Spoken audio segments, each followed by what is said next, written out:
नमस्कार रसिक प्रेक्षको, मी आज आपणासमोर माझी एक कविता आपणच आपल्या भविष्याचे कारागीर सादर करीत आहे।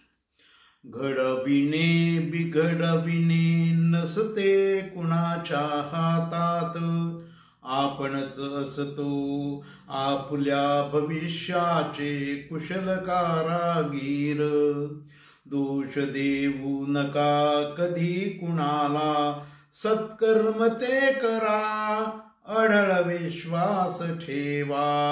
जे देतो दुसऱ्याला तेच येत परतून, तेव्हा चांगलं ते द्या, चांगलंच येईल परतून।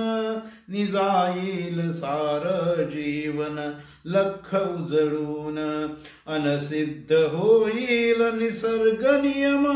जे द्याल ते येईल परतून दुप्पट होऊन, पेराल तेच उगवेल। आता तरी का समजल, आता तरी का समजल। ही माझी कविता आपणाला आवडली असेल, ही माझी कविता आपण प्रसारित करा। त्याप्रमाणे माझं चॅनल अद्याप सबस्क्राईब केलं नसेल तर आपण सबस्क्राईब करावं ही विनंती। आपला सदैव कृपाभिलाषी सुनील जोशी।